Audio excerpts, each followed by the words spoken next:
the internet gets janky, it'll work itself out. One question real quick. Is it like a video or is it just sound? Or both? Yes, is the answer. It's both. Okay. We met some people at Diecast SuperCon that didn't even realize we had a video feed, which I'm like, how did you not do that? We talk about it all the time. Yeah. Right. If you do show a car, you can feel free to, put it as close to your camera as possible. All right. Yeah, for sure. Wow.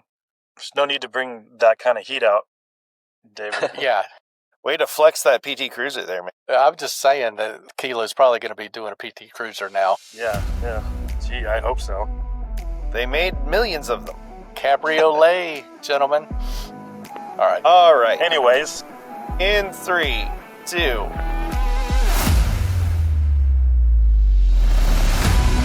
You're watching Diecast Breakdown with Chuck Ellis, David Johns, and Mark McHotwheel.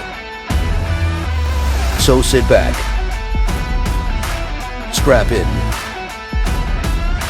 and hang on. The breakdown starts now.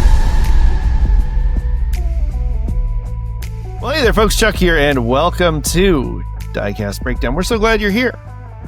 Everybody that comes, we are grateful, whether this is your first time or your 103rd or so time. Thanks for hanging out with us. And we want to give a special welcome and thank you, as we always do, to our executive producer level patrons. That would be First and 64th Customs, Dane Self, DJI Web, DrivenDreams.org, thank you, Mark, Elevation Diecast Racing, Jason, Jay Goldenberg, Lewis, Big Lou Tanahara, thank you, Lou. Mad Visions, thanks, Pia. Reviews Through Another Lens, Twice Diecast, thank you, David. And Video Geek Productions. If you want to learn how you can join their ranks, you can visit diecastbreakdown.com, where you can sample our merch. Check it out. You can support drivendreams.org, which is great. There's a link there too. Check that out. 25,000 cars for kids in need in 2025. It's a good cause. You should check into it. And of course, visit the Patreon page, or you can click the little join button down at the bottom of the YouTube video if you happen to be here. And hey, if you're listening, did you know we have a video feed? It's pretty cool. You should check it out over on YouTube. Sometimes we show up on Instagram too. It's crazy. It's amazing what you can do with computers. And what I'm doing with computers today is talking with my good friends, my co-hosts, my colleagues, my compatriots, co-conspirators, if you will. Mr. David Johns. David, how the heck are you today? Trying to think of a C word to go along with your theme. Cool. Careful. I'm cool. He is cool. David Cool Johns. That's what we call him. He's cool. And Mark Berenson over there in sunny Washington State. How you doing, Mark? I'm doing great. The weather's nice. I feel like it's going to turn soon, so I'm enjoying the nice weather while I can. But I'm doing great. How are you doing, Chuck?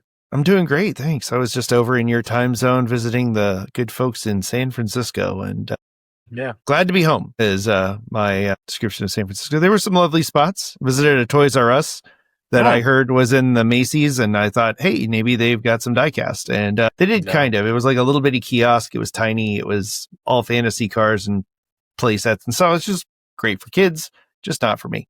So, but I'm really excited about this episode because this is definitely something that is for me, for you, the discerning collector.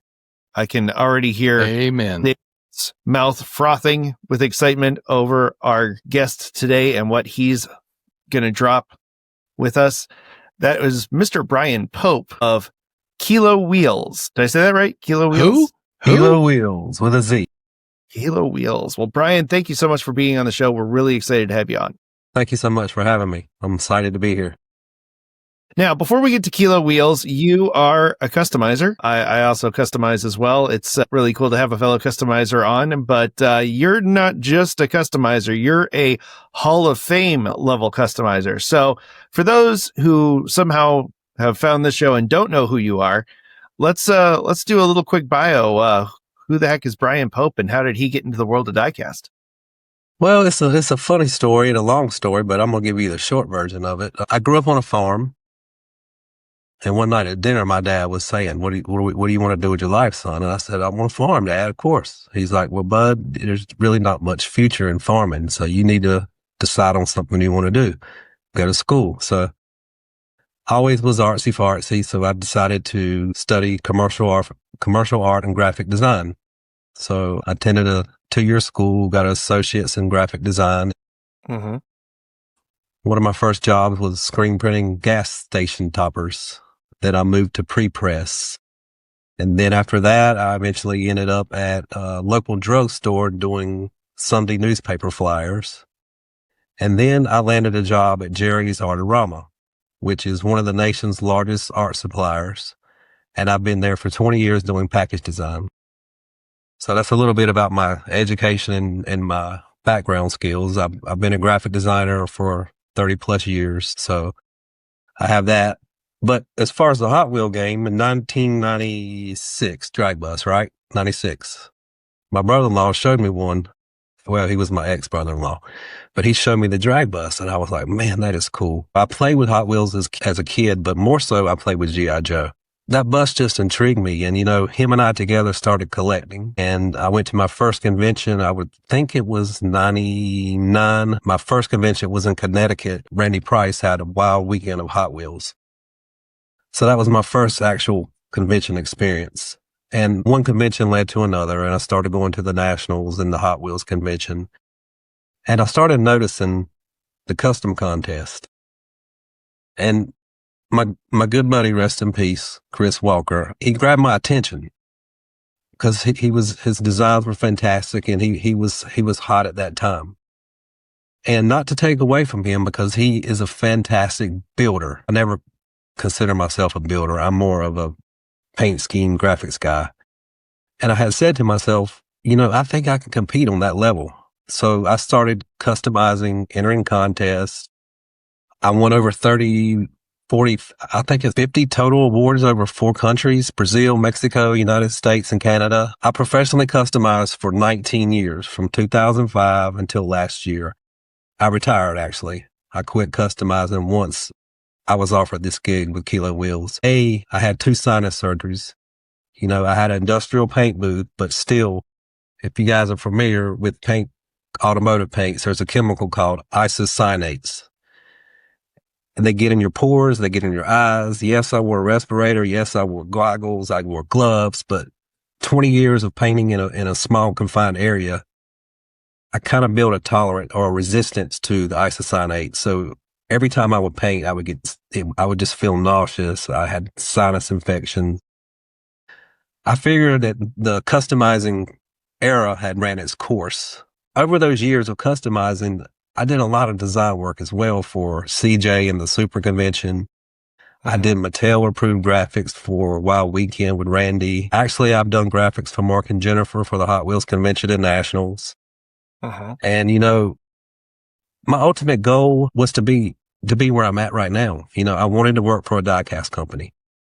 Never would I move to LA. That's not an option for me. So I never even pursued working for Hot Wheels, even though maybe they wouldn't have me. But even so, living on a farm here with my family, I would never just up and move to LA. I remember a couple of years ago, Matt Gabe, he is in charge of packaging and he was running an ad on Facebook. I need help. I need packaging help. And packaging is my background. So I had sent him a text, dude, I'd love to work with you. Can I work virtual? And he was like, unfortunately, no, you'd have to move to LA.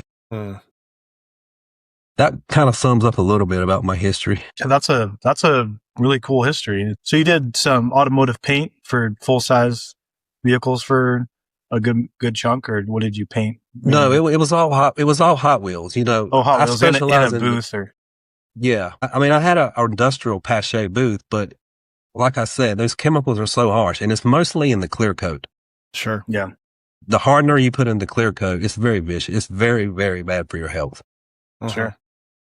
Some painters, I have a buddy who has the same condition I have, the isocyanate, I don't know what poisoning or whatever, but it gives him anaphylactic where his throat closes up. Man. My symptom was nausea. So, and a lot of professional painters, they wear full body suits. They wear full headgear, fresh air.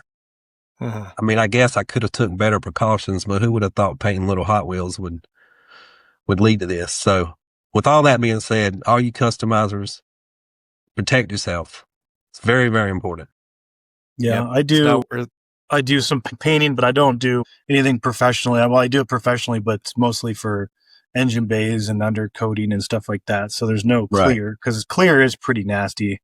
But I It also really do is. ceramic type stuff that I protect everything. I've got full gear on. I try just Yeah. not to get it on my skin, because it's your it's pores are open and you get that stuff in your Correct. skin. And it's not Mhm. good. So yeah, I think about that every day. That kind the of number one way Yeah. it gets in your body is through your eyes. And unfortunately, I tried every brand goggle on the market and they all fogged. Mhm. It's Yeah. just when you're in the paint booth, you get hot, they fog, I can't see what I'm doing. Yeah. But yeah, but back to the entering the contest, I never tried, my specialty wasn't what you got a mild, you got a wild, and you got a unlimited, Mhm. or I guess it's mild, spicy, and wild, right? So Mhm. I concentrated in mild and spicy. I couldn't compete with Walker and B-Man and them guys, scratch building stuff. But graphics, I feel like I could hold my own. Agree. I saw your some of your drag buses on the HobbyDB page, and they're gorgeous. Thank you. The paint finish is incredible, and I understand you've won best paint a few times. It looks like. Yes. So I think 4 times yeah. best paint. I think 3 times my tail pick. Mm-hmm. I mean, I was Can we- very successful. As a matter of fact, there was one convention, I think it was about 5 years ago. No, maybe 6 years ago. I actually won 4 trophies that convention. And I looked at my friend and said, you know what? I'm going to go out on top. I won like my tail pick, first place twice, and best paint.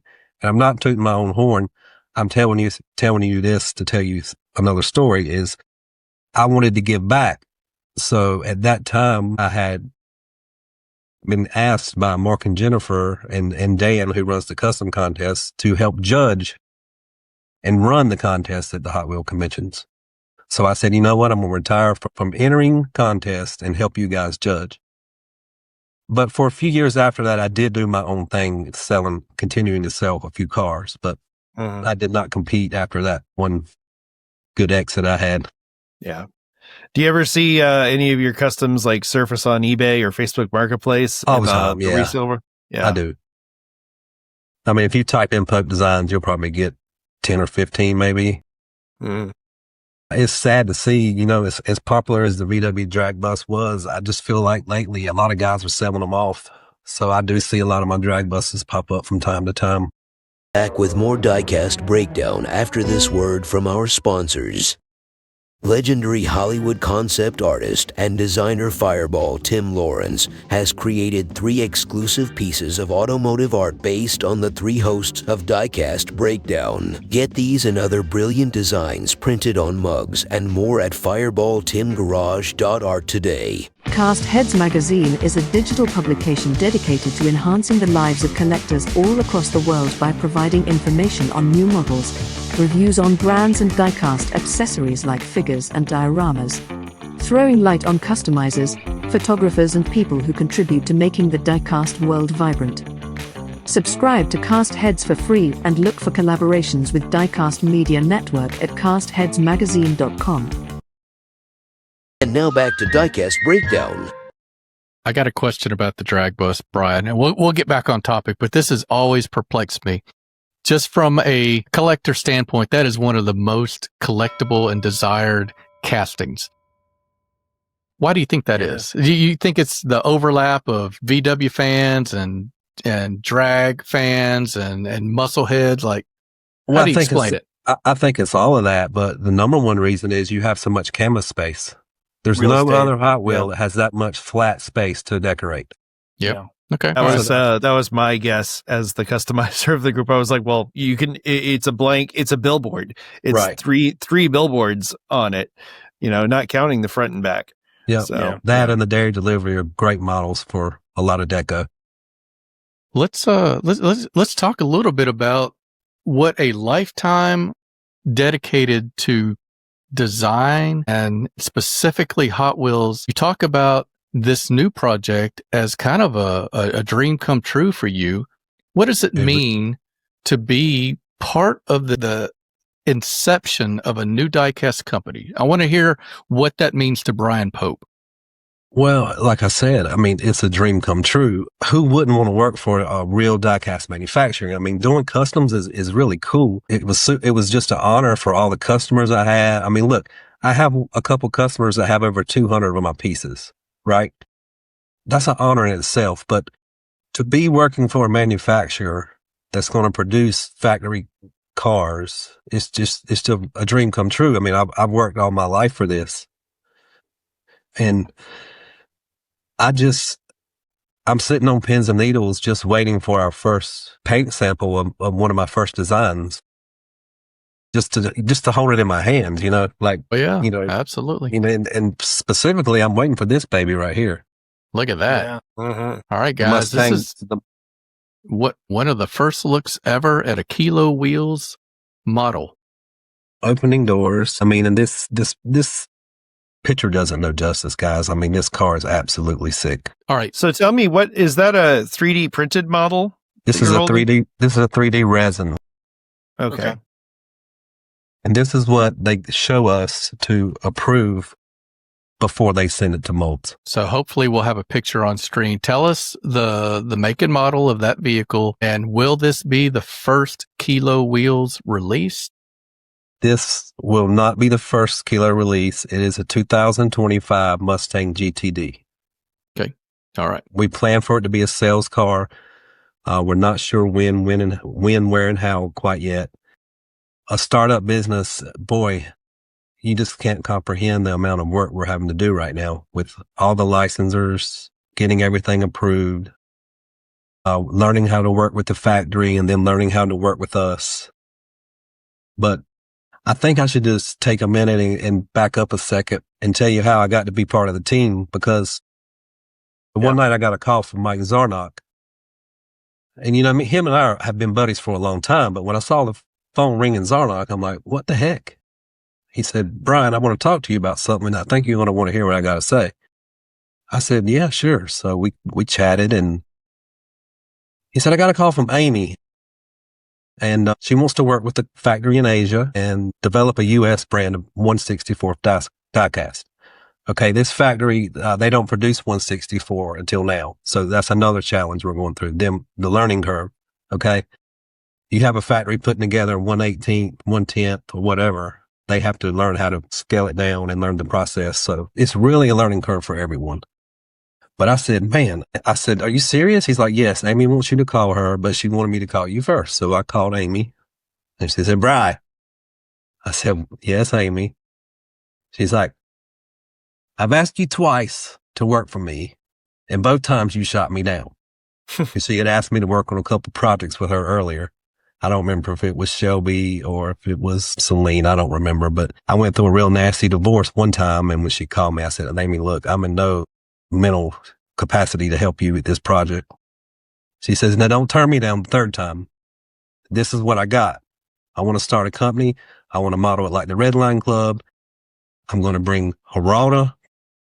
I'm going to bring Zarnock, you and me, and we're going to kill this. I said, hell yeah, let's do it.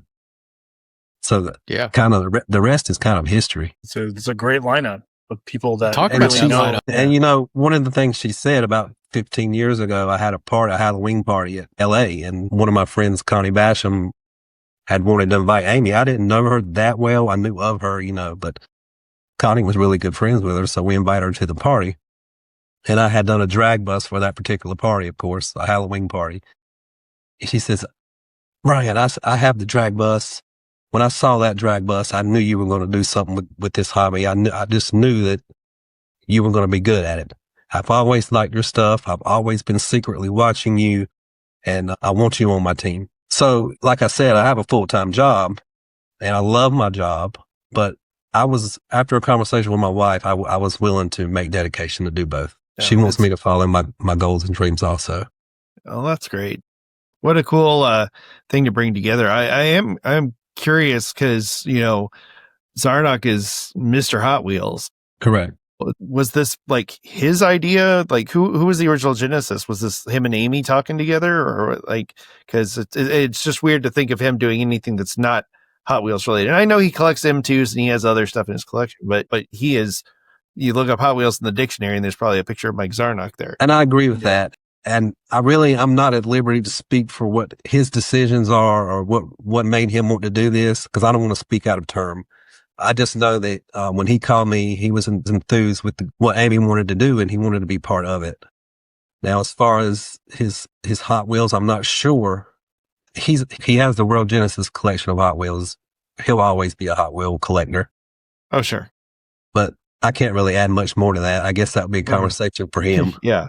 Yeah. Well, hopefully he'll come on the show and talk about it. But you know, I think it's really cool that he's branched out, because and all of y'all have ties to Hot Wheels and Mattel in some way or another. Correct. But you know, again, like looking at what I've seen and what y'all are offering, it's not even really like something that, and I'm not saying that one is better or worse. They're just so different. Right. Like, it doesn't feel like Hot Wheels is really going to be offering anything that is as involved, or like these don't seem like things that would even really be considered competition. They're the only thing that it seems like they have in common really is the scale, and that there's kind of a club aspect to it. So, you know, it's just like your whole thing, from everything I've read, is these cars audience are all about the details. They are all about being technically accurate. They're all about having opening parts and looking incredible, and these detailed roll cages and accessories, and just like an absolutely incredible amount of detail in a very, very small package. So let's talk a little bit about that. Like, let's talk about what the goal is when it comes to being as technically detailed as possible. Like, what are some of the things that are going to make a Kilo car stand out? Well, first I want to say that I'm not here to bash any other brand, because look, there's enough room for all of us. Absolutely. Yep. But what we want to do is we want to take the 164 car to a different level. We want ours, yeah, of course we want them to be better than everybody else, and that's our goal. We want them to be, first of all, we want them to be true to 164 scale. Some other companies, that seems to be a little bit of an issue. We want, you know, someone asked the other day on the page, will our cars roll? Of course, all our cars are going to roll.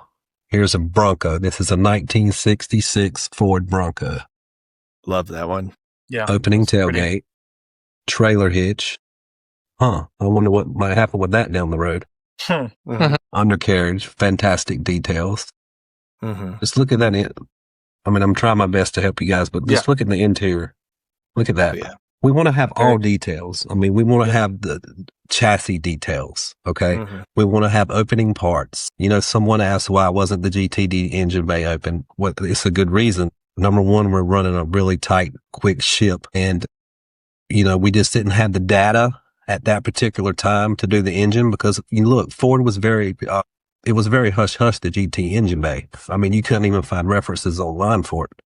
So we just went ahead with the opening doors. I mean, and the cockpit, the interior of this car is out of this world. I mean, it's a fantastic looking car. So, but another thing we're going to offer is our acrylic cases, where the hinge, the top, there's half of the top is acrylic, and we may have stuff tampo printed here and on the ends, but it opens like that, and then you can easily access your car, which will be mounted to the tray. Well, I like that. okay. That's slick. So the car will be is mounted to the tray, and then you can slide your car in and out of the case. Yeah, so it's just slide only. It's not, you can't pop it out the bottom and just slide out. Okay. And it'll be mounted So with you- one screw. Okay. Our bases also will be screwed for the customizers out there. Nice. Screw there. I think this one only actually has one screw. If you look at the Bronco, it has two screws. Okay. One in front, one in the back. But yeah, I think it's really cool that the cars slide in and out. So the cars will be packaged in the acrylic case, and then they will be packaged with a cardboard sleeve. The sleeve will have exposed windows to show the car where you can keep it in the package. So, I mean, there'll be, you know, if you're like me, I like to keep my stuff packaged. Okay. I'm not one of the rip it open kind of guys. So I would have mine stacked in the package, because the sleeves will also, you know, we have the holes. This is a resin prototype, but we have holes in the bottom, and then we have pins in the top. Nice. So I was going to So they ask, can are stack. the containers stackable? And they So, yeah, are. They stack. A lot of forethought. And I like that they look like little shipping containers too. Yeah, That's we have two ways to do it. Some of them will offer they might look like shipping containers, but we also have a smooth case. And look, this color black is just a prototype. We can make the plastic any color we want. So we'll have plastic colored according to the theme of the vehicle. And also in the back, there'll be an cardboard insert backdrop. Nice. So it'll be fully decoed. Yeah, I think cool that's a great idea. I think the people like David Johns here that like the highly detailed, accurate OEM things, Yes. and it's great. The presentation is everything for those types of collectors, and they want the quality, not the quantity. They don't care about all the mass production stuff. So I think it's great that you guys are offering input into what designs are going to look like, the chase pieces. And you can feel like you're part of production of it, essentially. Right. Because a lot of times you don't feel heard for bigger companies and you don't want to buy their stuff anymore. I think we've all dealt with certain companies that we just don't buy much more of because we don't feel like we're heard. So I think that's great what you guys are doing. It's impressive. So we want to have collector input. We want to work with customizers. We'll run contests. I mean, we brainstorm. We have meetings once a week, sometimes twice a week. But look, we want to be a tight-knit community, and your voices will be heard. So we really look forward to working with the collectors. No, not to copy or anything, but we may have some kind of selection process on a future design where the customers can help. You know, we won't copy Mattel and call it selections, but it'll be along those lines. If you know what I'm saying, you guys could pick a theme or the wheels, or you know what I'm saying, things like that nature. So, Bryan and Mark brings up a great point of a thing that distinguishes Kilo Wheels from a lot of other companies, and we're in the meat and potatoes part of the episode. So I want to kind of hit some of the other highlights of the messaging that Kilo Wheels has put out there. You talked about it being true 1/64 scale. And Bryan, just bear with me. I'm doing this for the benefit of the listeners whose ears were probably perked when Mark said, I get to help be part of the design process. That is wild, but that's going to happen. We've seen that there are going to be opening parts on, it says all the vehicles. Okay. These are going to be individually numbered. Absolutely. We're going to bring back the numbering. They will be individually numbered.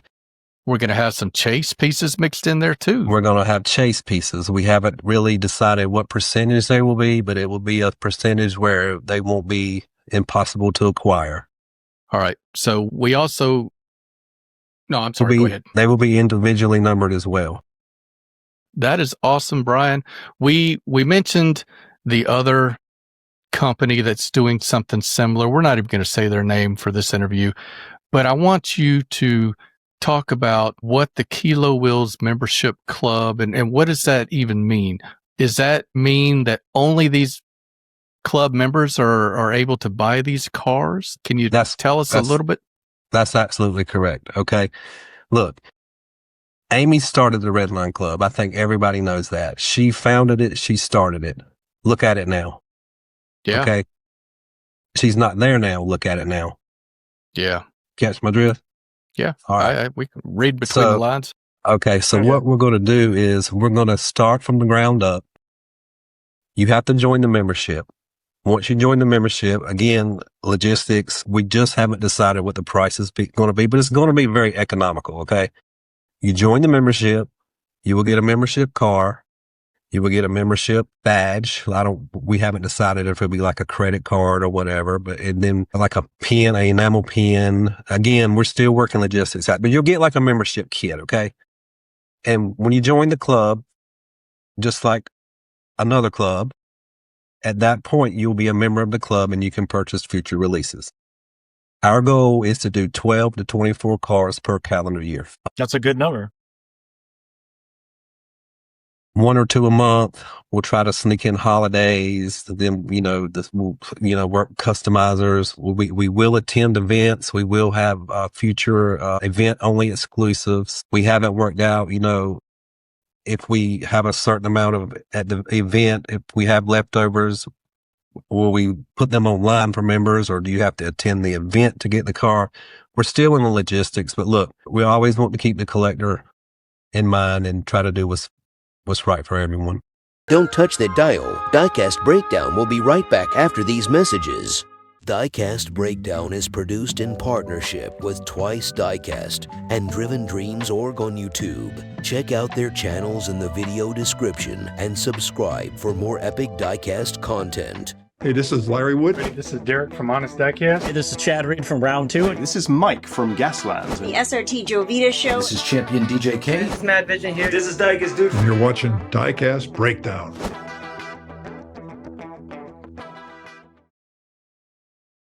And now, the thrilling conclusion of this week's episode of Diecast Breakdown.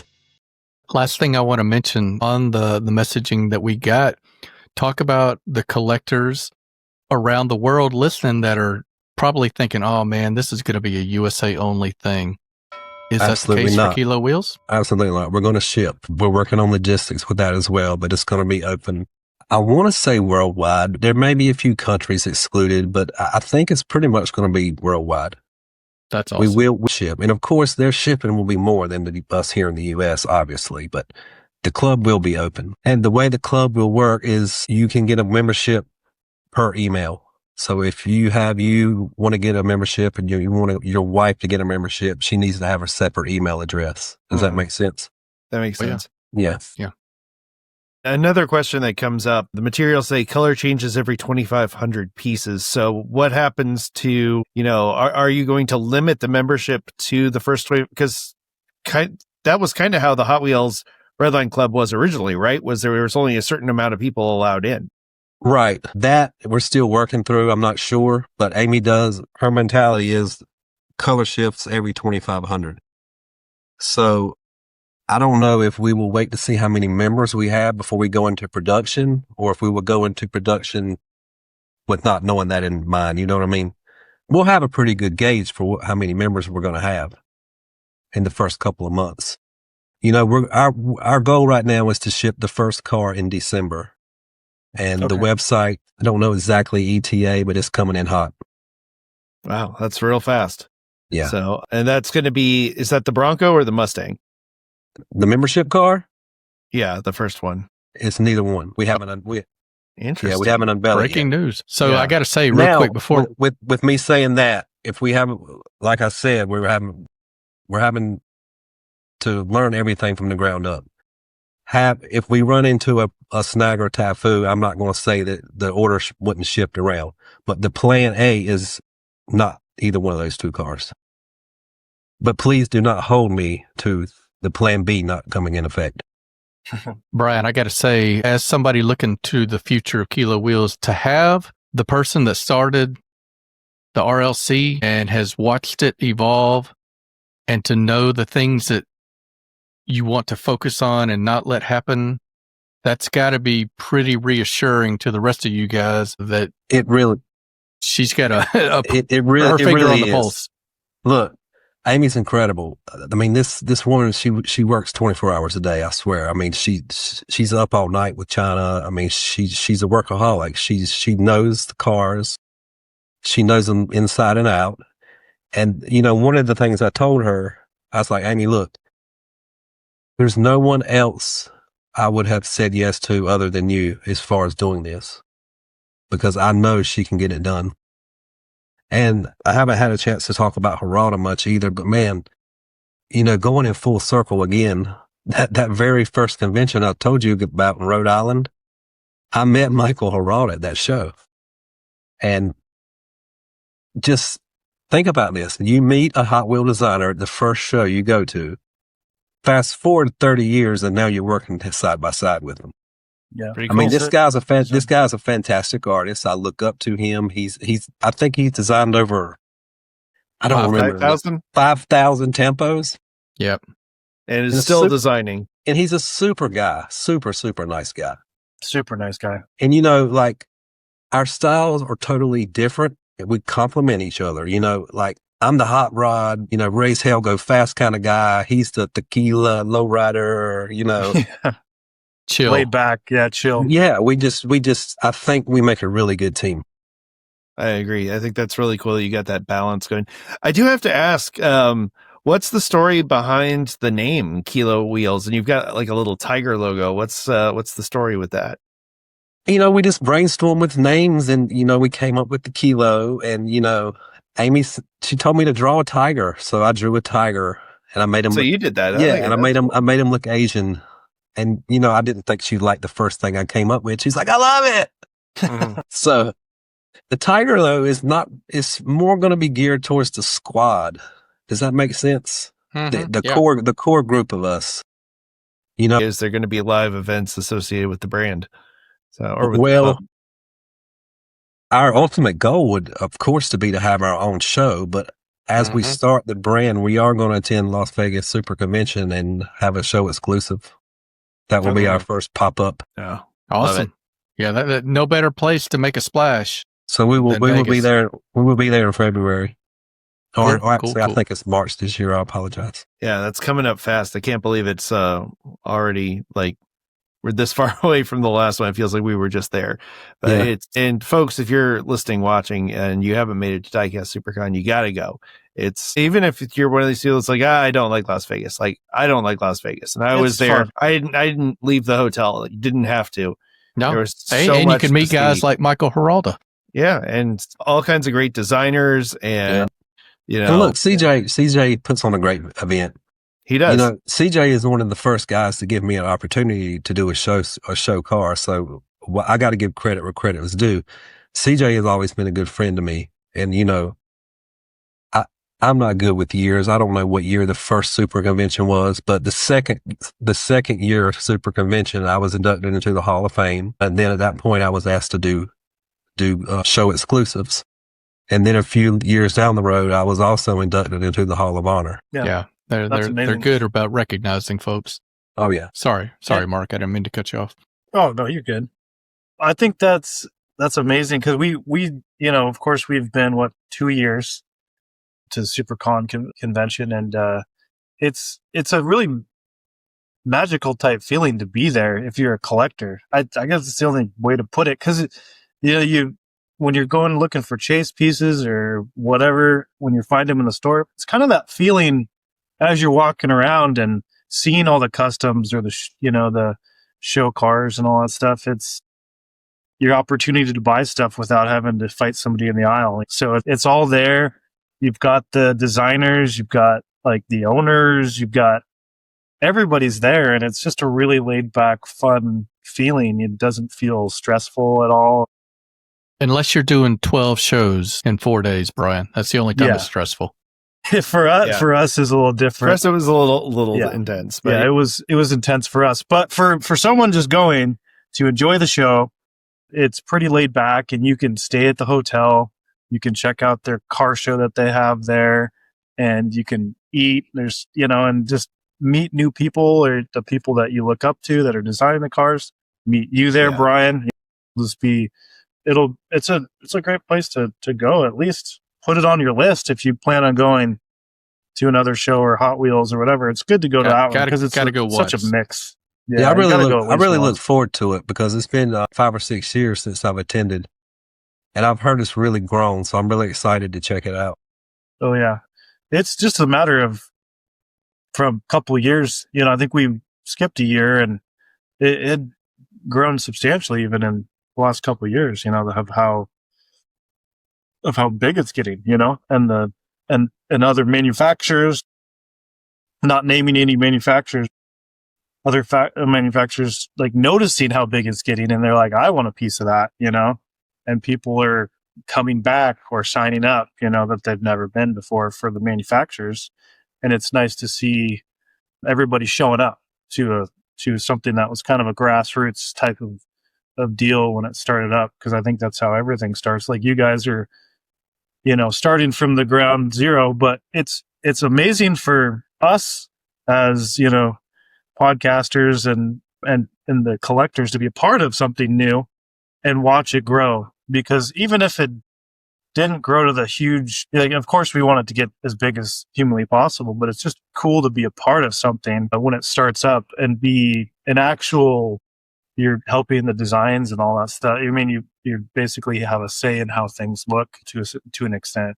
And that's something that's kind of lacking in a lot of other manufacturers nowadays is just feeling like it's a tight knit connection with the top of the CEO or whatever, when you can reach out to somebody and talk to them.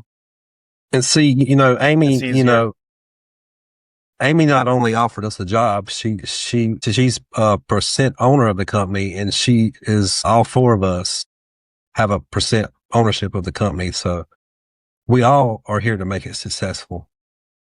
And we have mental goals for year 1, year 2, year 3, things we want to do, how we want to expand, but it's going to take you guys trusting us to bring you a top quality product.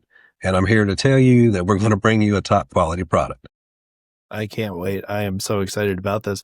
Well, Bryan, we need to kind of direct people who are going to be searching as soon as they hear this, going to be looking online to get information on Kilo Wheelz, how to stay current, how to become a member when it goes live. What is their best place right now to get the latest news on Kilo Wheelz? Plain and simple. What people want to do is search Facebook and search for our group, Kilo Wheelz Diecast. Ask to join. And then once you're a member of our Facebook group, we will post all the updates when the website is going to launch.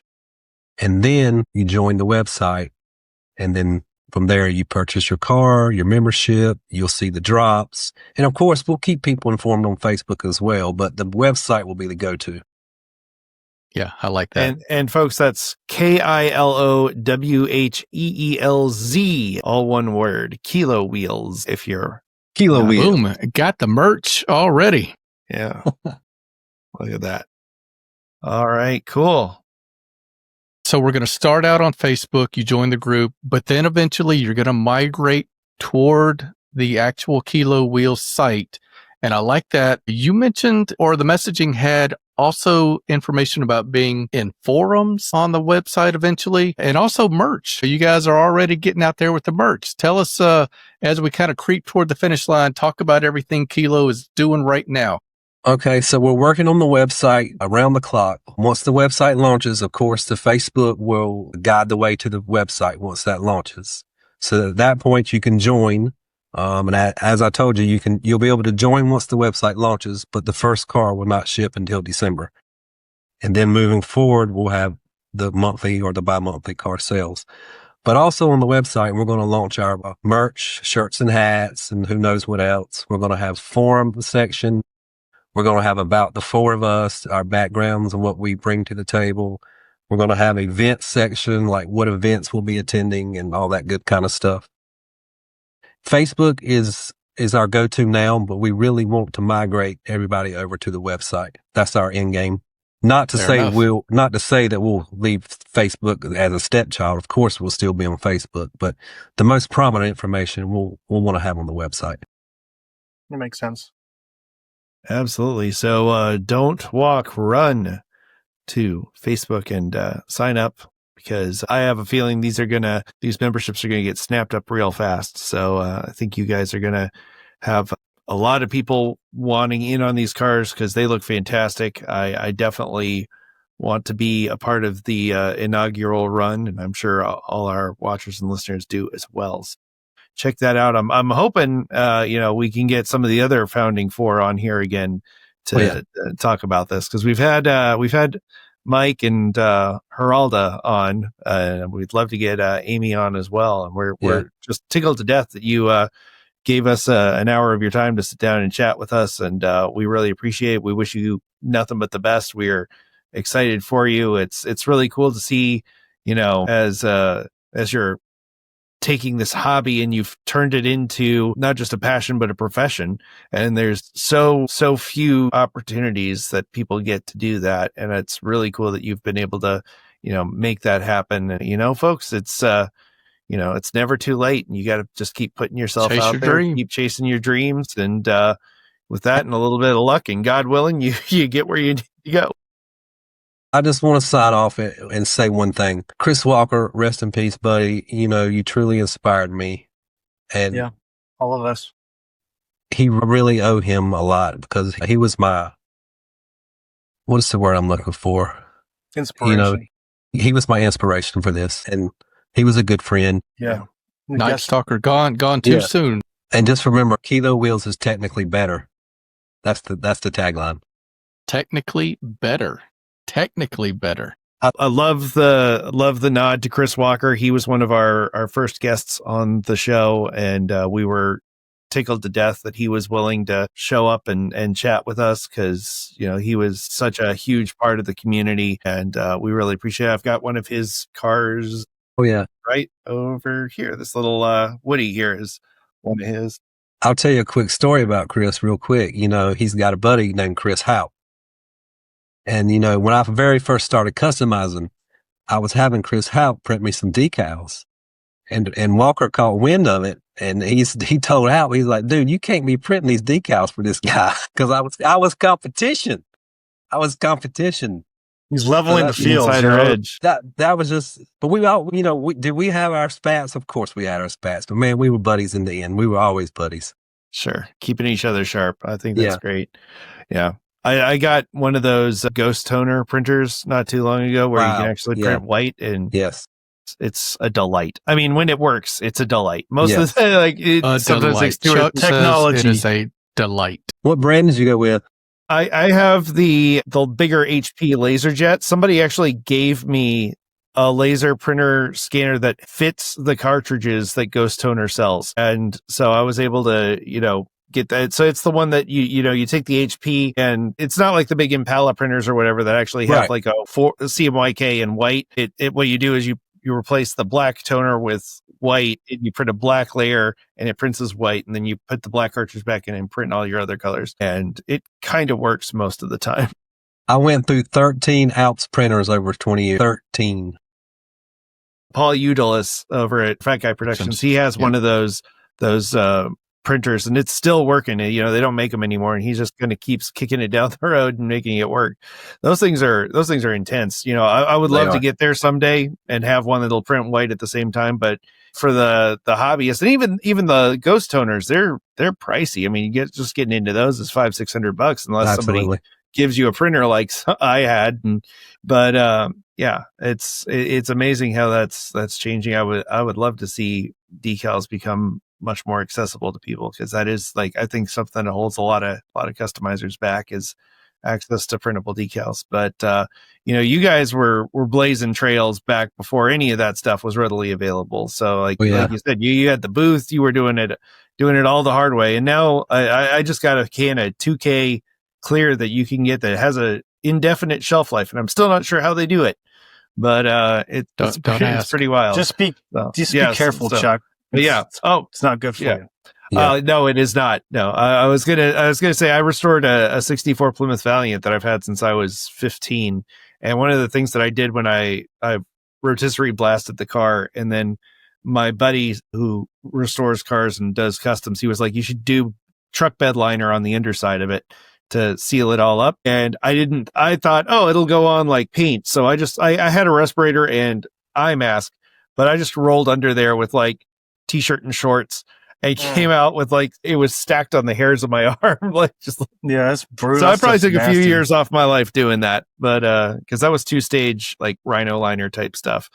And, but anyway, so be safe, people. Don't do what Chuck did, and be safe. So, all right, Bryan. Well, again, really appreciate you being here. Really stoked about Kilo Wheelz. Check them out, folks. Again, we'll have a link in the description of the show, as well as that QR code that came up on the screen a little while ago. And while you're looking at your screen, again, check out our patrons that help make our show go. We're grateful to them. We're grateful to you for making it to the end of another episode. If you've made it this far, put a little comment down in the YouTube video saying that you're part of the Closed Down crew. We love hearing from the Closed Down crew that joins us for the entire duration of the show. And again, check out diecastbreakdown.com and visit drivendreams.org, where we are working with Mark to help him get 25,000 cars to kids in need all over the world. It's a wonderful cause. You don't have to write a check. You don't have to link a stamp. You just have to find a local charity that's accepting vehicles, pledge your vehicles, and report them to drivendreams.org. And really excited about this project, and really excited to hit that goal this year. So check it out. Thanks, Chuck. And as always, we want to thank you for coming along with us for the ride. So until next time, Stay fresh, cheese bags. Thanks for listening to Diecast Breakdown. If you enjoyed today's show, please rate us 5 stars on Apple Podcasts and tell a friend to listen in. Find Diecast Breakdown on your favorite social media platforms or visit diecastmedianetwork.com to learn more about this and our other projects. Diecast Breakdown is a presentation of Flying Valiant and the Diecast Media Network.